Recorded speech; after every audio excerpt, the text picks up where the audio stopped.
Hi everybody, welcome back to Christian roasting channel. This is Phinehas. పరిశుద్ధాత్ముడు ఎవరు, ఎప్పటి నుంచి ఉన్నాడు, ఇలాంటివి ఏవీ ఇందులో మాట్లాడను. దేవుని సంఘానికి పరిశుద్ధాత్మకి గల సంబంధాన్ని, సంఘ క్షేమాభివృద్ధిలో పరిశుద్ధాత్మ పాత్రను ఇందులో మాట్లాడబోతున్నాను. పరిశుద్ధాత్మని ఎవరు ఎలా అర్థం చేసుకున్నారు, అర్థం చేసుకోని వారు ఎలా మాట్లాడుతున్నారు, వారి ప్రశ్నలేంటి, వాటికి సమాధానాలేంటి అనేదే ఈ పార్ట్ 5. దేవుని యందు విశ్వాసముంచిన వారికి పరిశుద్ధాత్మను అనుగ్రహిస్తాను అని యోవేలు 2:28లో ప్రవచించబడింది. ఈ ప్రవచనమే పెంతెకొస్తు దినాన నెరవేరింది. ఈ ప్రవచనంలో పరిశుద్ధాత్మ కోసం అందరి మీద నా ఆత్మను కుమ్మరించెదను అని దేవుడు చెప్పాడు. దేవుడు తన ఆత్మను సంఘంలో ఉంచుతానని వాగ్దానం చేశాడు. అందుకే పరిశుద్ధాత్మను దేవుని ఆత్మ అని చెప్పబడింది. దేవుడు పాత నిబంధన కాలంలో పనిచేసిన విధానం వేరు, క్రొత్త నిబంధన కాలంలో పనిచేసిన విధానం వేరు. పాత నిబంధనలో పరిశుద్ధాత్మను కలిగిన వారు ఇశ్రాయేలీయుల్లో ప్రతి తరంలోనూ అక్కడక్కడ మాత్రమే ఉండేవారు. కానీ ఈ వాగ్దానం సర్వజనుల మీద ఆత్మ కుమ్మరించబడును అని చెప్తుంది. పాత నిబంధనలో దేవుని ఆత్మ కొన్ని అద్భుతాలకు, ప్రవచనాలకు మాత్రమే పరిమితం. కాని కొత్త నిబంధనలో అనేక సూచక క్రియలతో, వరాలతో పనిచేస్తున్నాడు. వాక్యం విని సువార్తను అంగీకరించిన ప్రతి ఒక్కరూ పరిశుద్ధాత్మను కూడా పొందుకోవాలి. ఒక వ్యక్తి వాక్యం ద్వారా మారుమనస్సు పొంది, బాప్తిస్మం పొంది, ఆత్మను పొందకుండా తన జీవితాన్ని కొనసాగిస్తే పరలోకం వెళ్ళడు. ఒక వ్యక్తి విశ్వాసం ద్వారా ఆత్మను పొందుకొని వరాలు వినియోగిస్తున్నప్పటికీ పరిపూర్ణమైన మారుమనసు పొందుకోకపోతే అతడు పరలోకం వెళ్ళడు. ఎవరిలో విశ్వాసము, మారుమనస్సు, పరిశుద్ధాత్మ నడిపింపు ఉంటాయో వారు మాత్రమే దేవుని కుమారులు. వారు మాత్రమే రక్షించబడతారు. ఒక వ్యక్తి రక్షణకు వాక్యం ఎంత అవసరమో పరిశుద్ధాత్మ కూడా అంతే అవసరం. వాక్యం అనగా దేవుడు మనుషులతో మాట్లాడిన మాటలు. ఆత్మ అనగా దేవుడే మనుషుల్లో ఉండుట. నేడు మేధావులుగా చెప్పుకునే వారిలో చాలామంది తమ జీవితాల్లో, ప్రసంగాల్లో, రచనల్లో వాక్యానికి అధిక ప్రాధాన్యత, ఆత్మకు అత్యల్ప ప్రాధాన్యత ఇస్తున్నారు. ఆత్మపూర్ణులుగా చెప్పుకునే వారిలో చాలామంది ఆత్మకు అధిక ప్రాధాన్యత, వాక్యానికి చాలా తక్కువ ప్రాధాన్యత ఇస్తున్నారు. చాలా మంది ఫేమస్ స్పీకర్లు కూడా పరిశుద్ధాత్మను తమ బోధల్లో నిర్లక్ష్యం చేయడం ఎక్కువగా కనబడుతుంది. అందుకే నేటి సంఘాలు తమ దృష్టికి మాత్రమే పర్ఫెక్ట్ గా కనిపిస్తున్నాయి గాని వాక్యంతో పోలిస్తే మాత్రం చాలా పెద్ద లోపాలు కలిగి ఉన్నాయి. పరిశుద్ధాత్ముడు ఎందుకు వచ్చాడు? పరిశుద్ధాత్ముడు 3 పనులు చేయడానికి వచ్చాడు. మనకు శక్తినివ్వడం, ఇతరులను ప్రేమించేలా చేయడం, మనలో మనము ఇంద్రియ నిగ్రహం కలిగి ఉండేలా చేయడం. మొదటిది మనుషులకు శక్తినివ్వడానికి.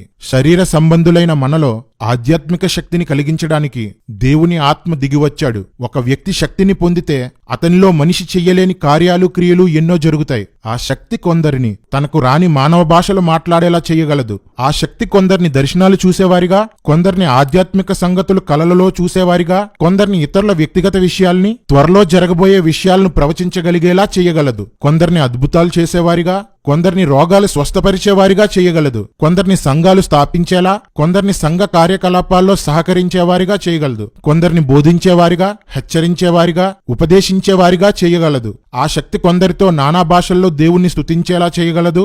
కొందరిని ఆ భాషలకి అర్థం చెప్పేలా చేయగలదు. కొందరిని ఎవరిలో ఏ ఆత్మ పనిచేస్తుందో వివేచించేలా చేయగలదు. పూర్ణ మనస్సుతో, పూర్ణ బలముతో దేవుణ్ణి ఆరాధించేలా చేయగలదు. ఇంకా అవసరాన్ని బట్టి, పరిస్థితులను బట్టి ఎన్నో ఊహాతీతమైన కార్యాలు, మానవ సామర్థ్యానికి మించిన ఎన్నో క్రియలు మనలో చేయిస్తుంది.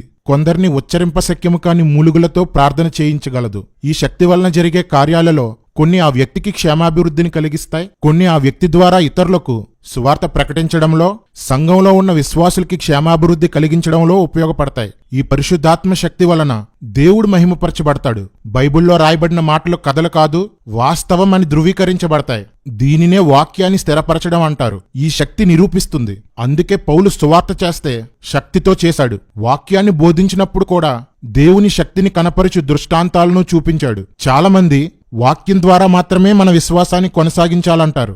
ఆ విశ్వాసం క్లిష్ట పరిస్థితుల్లో నిలబడదు, కొన్ని పరీక్షల్లో సాధ్యపడదు. కానీ వాక్యముతో ప్రారంభమైన విశ్వాసాన్ని, దేవుని శక్తిని అనుభవించి కొనసాగిస్తే అది ఎప్పటికీ స్థిరంగా ఉంటుంది. అందుకే మీ విశ్వాసం దేవుని శక్తిని ఆధారం చేసుకొని ఉండాలని, పరిశుద్ధాత్మ శక్తి పొంది నిరీక్షణ ఉంచమని రాయబడింది. ఆత్మవరాల గురించి, ఆత్మఫలం గురించి చెప్పినప్పుడు పరిశుద్ధాత్మ వలన విశ్వాసం పొందుకుంటామని రాయబడింది. ఒక వ్యక్తి పరిశుద్ధాత్మతో నింపబడితే అతనిలో నుండి దేవుడు మాట్లాడుతూ ప్రతి విషయాన్ని అతనికి తెలియజేస్తూ నడిపిస్తాడు. కానీ నేడు ఎందరో పరిశుద్ధాత్మను పొందుకోకుండా పొందుకున్నామనే భ్రమలో ఉంటున్నారు. భక్తి చేస్తున్నా శక్తి లేనివారుగా ఉంటున్నారు. సంఘాల్లో గంటల ప్రసంగాలు, సెమినార్లు, బైబిల్ స్టడీలు ఉంటున్నాయి కానీ పరిశుద్ధాత్మ శక్తి ఉండడం లేదు. దేవుని రాజ్యం మాటల్లో లేదు, శక్తితోనే ఉంది. రెండవది, ఇతరులను ప్రేమించేలా చేయడం. ప్రేమే పరలోకం వెళ్ళడానికి సర్వోత్తమమైన మార్గం. కానీ ఒక వ్యక్తి దేవుడు చూపిన ఈ లక్షణాలతో మరొక వ్యక్తిని ప్రేమించడం అసంభవం, అసాధ్యం. కానీ ఒక వ్యక్తి పరిశుద్ధాత్మను పొందిన తర్వాత శక్తితో పాటు అతనిలో మార్పును కూడా అంచెలంచెలుగా కలుగజేస్తాడు. హృదయములో మాట్లాడుతూ ప్రేరేపిస్తూ ఆ వ్యక్తి స్వభావాన్ని మార్చేస్తాడు. ఆ వ్యక్తి ఆత్మ నడిపింపుకు లోబడుతూ ఉండగా తాను వాక్యాన్ని బట్టి నేర్చుకున్న ప్రేమను క్రియల రూపంలో తన పొరుగువానిపై చూపగలుగుతాడు. పరిశుద్ధాత్మ పొందని, పరిశుద్ధాత్మకు ప్రాధాన్యత ఇవ్వని సంఘాల్లో ప్రేమ గురించి బోధ ఉంటుందేమో కానీ ప్రేమ మనసులో నుండి చూపలేరు. కేవలం ప్రేమను నటిస్తారు. మూడవది, ఇంద్రియ నిగ్రహాన్ని కలిగించడం. మనిషి శరీరంలో ఎన్నో కోరికలుంటాయి, ఇంకెన్నో శరీరాశలు పుట్టుకొస్తూ ఉంటాయి. వాటిని చెయ్యకుండా ఉండటానికి ప్రయత్నించినా అనేకసార్లు శరీరేచ్ఛలే గెలుస్తాయి. కాని పరిశుద్ధాత్మ కలిగిన వ్యక్తిలో ఆత్మ ఆ వ్యక్తి పక్షంగా ఉండి ఆశా నిగ్రహాన్ని లేక ఇంద్రియ నిగ్రహాన్ని కలిగించటానికి ప్రయత్నిస్తాడు. ఆ వ్యక్తి గనక పూర్తిగా ఆత్మ నడిపింపుకు, గద్దింపుకు లోబడితే శరీర క్రియలను పరిశుద్ధాత్ముడు చంపేస్తాడు. ఇది ఒకరిలో సంపూర్ణంగా జరగటానికి కొంత సమయం పట్టవచ్చేమో కాని అది సాధ్యమే. వాక్యం ద్వారా ఆజ్ఞల్ని వినగలం, కాని వాటినన్నిటినీ మనం పాటించలేము. అయితే పరిశుద్ధాత్ముడు ఆజ్ఞల్ని నెరవేర్చడానికి తగిన సామర్థ్యాన్నిస్తాడు. అందుకే ఆత్మ వలన పరిశుద్ధపరచబడతాము అని, ఆత్మ మనకు నూతన స్వభావం కలగజేస్తాడని రాయబడింది. వాక్యము ఆత్మ కలిసినప్పుడే ఒక వ్యక్తి పరిశుద్ధునిగా మారడానికి అవకాశం ఉంటుంది. ఒక వ్యక్తిలో ఈ ప్రేమ మరియు ఆశానిగ్రహాన్ని పరిశుద్ధాత్ముడు ఎప్పుడు కలగజేయగలిగితే అప్పుడు ఆత్మ ఆ వ్యక్తిలో ఫలించినట్లవుతుంది. దీనినే ఆత్మఫలము అంటారు. సంతోషం, సమాధానం, దీర్ఘశాంతం, దయాళుత్వం, మంచితనం, సాత్వికం ఇవన్నీ దేవుని ప్రేమలో భాగాలు. వీటికి ఆశానిగ్రహం కలిసినప్పుడు ఆత్మఫలమవుతుంది. ఒక వ్యక్తి ఆత్మను పొంది శక్తి, ప్రేమ, ఆశానిగ్రహం గలవాడైనప్పుడు అతడు ప్రభు పోలికలోకి మార్చబడినట్లవుతుంది. ఇదే పరిశుద్ధాత్మని లక్ష్యం, ప్రయత్నం. యేసువలే శక్తిగలవారిగా, ఆయన ప్రేమించినట్లు ఇతరులను ప్రేమించేవారిలా, ఆయన వంటి పరిశుద్ధత గలవారిగా మనం మారడానికి యేసు ఆత్మే మనలోనికి వచ్చాడు. ఆత్మ పొందిన వారందరిలో ఈ ప్రయత్నం చేస్తున్నాడు.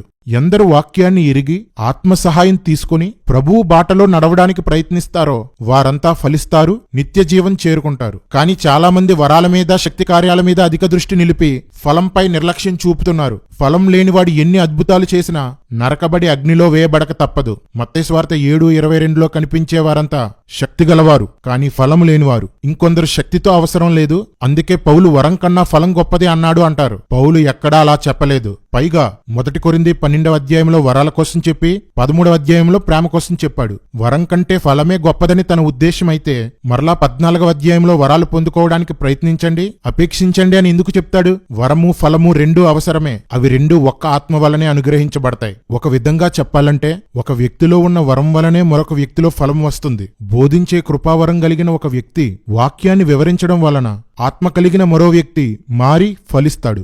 ఆత్మ కలిగిన ప్రతి వ్యక్తి ఫలించకపోవచ్చు, కానీ ఆత్మ పొందిన ప్రతి వ్యక్తిలోనూ ఖచ్చితంగా ఏదొక వరం ఉంటుంది. ఫలం లేకుండా, అనగా వాక్యానుసారమైన జీవితం లేకుండా కేవలం వరాలు మాత్రమే ఉన్నవారి వలన వరం హేళన చేయబడుతుంది, ఆత్మ దూషించబడుతుంది. ప్రస్తుతం వరాలు కలిగిన వారిలో ఎక్కువ మంది ఇలాంటి వారే. ఆత్మ లేని వారిలో వరము ఉండదు, ఫలము ఉండదు. ప్రస్తుత సంఘంలో ఉన్న అతిపెద్ద సమస్య ఆత్మను పొందకపోవడమే. అందుకు 2 ప్రధాన కారణాలు. మొదటిది పరిశుద్ధాత్మ యొక్క ఆవశ్యకత తెలియకపోవడం. రెండవది ఆత్మ పొందకపోయినా పొందేశామనుకోవడం. పరిశుద్ధాత్మ ఆవశ్యకత. ఒకడు క్రీస్తు సంఘములో సభ్యుడవ్వాలంటే అతడు నీటి మూలముగా, ఆత్మ మూలముగా జన్మించాల్సిందే. ఆత్మతో బాప్తిస్మం పొందాల్సిందే. ఆత్మ లేనివాడు దేవుని సంబంధి కాదు. ఆత్మ లేనివాడు యేసు పోలికకు రాడు. ఆత్మ లేనివాడు వాక్యములో ఉన్న లోతైన సంగతులను గ్రహించలేడు. ఆత్మ లేనివాడు ఫలించలేడు. ఆత్మను పొందితేనే వారిలో దేవుడు నివసిస్తున్నట్లు. ఆత్మ పొందితేనే యుక్తముగా ప్రార్థించగలం, దేవునికి ఇష్టమైన ఆరాధన చేయగలం. ఆత్మ చేతనే శరీర క్రియలను చంపగలం. ఆత్మ కలిగి ఉంటేనే పరిశుద్ధులుగా మారగలం. ఆత్మ వల్లనే దైవజ్ఞానం కలుగుతుంది. ఆత్మ వల్లనే నిరీక్షణ కలుగుతుంది. ఆత్మచేత నడిపించబడితేనే దేవుని కుమారులము. ఆత్మ వల్లనే ఐక్యత కలిగి ఉండగలం. ఆత్మ వల్లనే ఇతరులను ప్రేమించగలం. ఆత్మ మనం పరలోకానికి చేరడానికి దేవుడిచ్చిన సంచకరువు. ఆత్మ వల్లనే వరాలు పొందుకుంటాం. ఆత్మచేతనే ఆదరించబడతాం. ఆత్మ వలనే హృదయాంతరంగం నుండి ఒప్పించబడతాం. ఆత్మను పొందుకుంటేనే క్రీస్తు శరీరంలో అవయవంగా చేర్చబడతాం. ఆత్మ కలిగి ఉంటేనే పునరుద్ధానం అవుతాము. కాబట్టి పరిశుద్ధాత్మను పొందుట ఒక క్రైస్తవునికి తప్పనిసరి. చాలా సంఘాల్లో ప్రభువుని అంగీకరించగానే పరిశుద్ధాత్మను పొందేసుకున్నామని బోధించడం వలన ఆత్మ పొందని, ఆత్మానుభవం లేని క్రైస్తవులతో నేటి సంఘాలు నిండిపోయాయి. ఆత్మ పొందని వారికి ఆత్మక్రియలు అర్థం కావు కాబట్టి ఆత్మలేని బోధకులు, ఆత్మానుభవం పొందని విశ్వాసులు పరిశుద్ధాత్మను దూషిస్తున్నారు.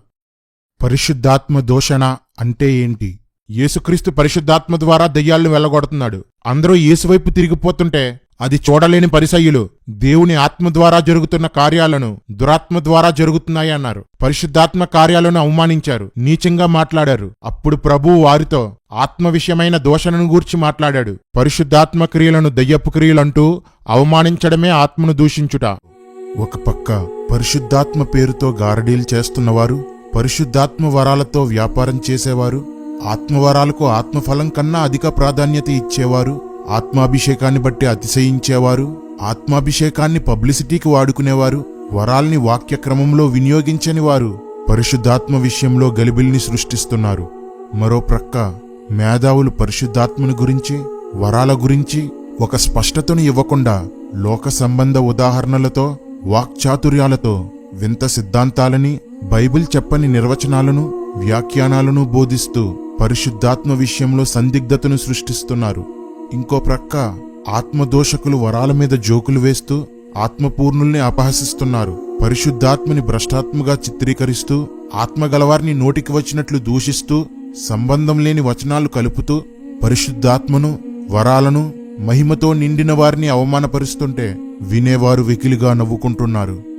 వీళ్ళందరి మధ్య ఒక సామాన్య విశ్వాసి ఏది నిజమో ఏది అబద్ధమో తెలియక, తెలుసుకోలేక చర్చికి దగ్గరగానే ఉన్న పరిశుద్ధాత్మకు దూరంగా బ్రతుకుతున్నాడు. వీటన్నింటినీ చూస్తూ ఆత్మపూర్ణులు ఏమీ చెయ్యలేక నిశ్చేష్టులై కన్నీటితో, వేదనతో, అవమానపడుతూ, హేళన చేయబడుతూ తమ విశ్వాస జీవితాన్ని గడిపేస్తున్నారు. ఇప్పుడు మీతోనే మాట్లాడుతున్నాను సోదరులారా, మీతోనే మాట్లాడుతున్నాను సహోదరీల్లారా. ఎందుకు మౌనంగా ఉండిపోయారు? ఒక ఆత్మ లేనివాడు ఏమీ ఎరుగక వెర్రివానివలే మాట్లాడుతుంటే ఎందుకు నిశ్శబ్దమైపోయారు? వాళ్ళు చెడి వేల మందిని చెరుపుతుంటే ఎందుకు ఖండించడం లేదు? మన చుట్టూ ఎంతో మంది ఆత్మను పొందక చావనై ఉంటే వారిని బ్రతికించడానికి ఎందుకు ప్రయత్నించడం లేదు? కారణమేంటి? భయమా? స్వార్థమా? బాధ్యతారాహిత్యమా? మూర్ఖులతో వాదన ఎందుకనా? ఎందుకు మౌనంగా ఉండిపోయావు? దేవుడు మీ వైపే చూస్తున్నాడు. ఈ సమస్యని ఆత్మపూర్ణులే పరిష్కరించగలరు. ఆత్మానుభవం గలవారే వీరి ప్రశ్నలకు సమాధానంగా నిలబడగలరు. వీరి మూర్ఖత్వాన్ని ఆత్మపూర్ణుల జ్ఞానమే నోరు మూయించగలదు. రండి, మీ అనుభవాలను కామెంట్లుగా ఈ మూర్ఖుల, ఆత్మవిరోధుల, నరకపాత్రుల వీడియోల క్రింద పెట్టండి.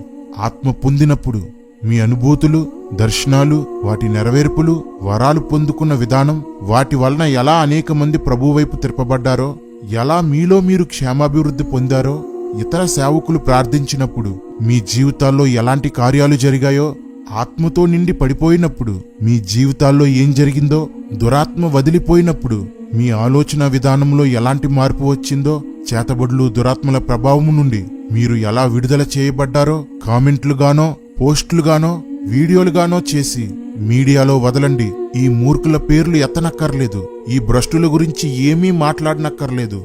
దేవుడు చేసినవి చెప్పండి. మన దేవుడు బైబిల్ అనే పుస్తకంలో అక్షరాలకు మాత్రమే పరిమితమైనవాడు కాదని, ఆత్మగా మనలో మనతో ఉనికి కలిగి ఉన్నాడని రుజువులతో చాటి చెప్పండి. పాపం విస్తరించిన చోటికి కృప వెళ్ళాలి.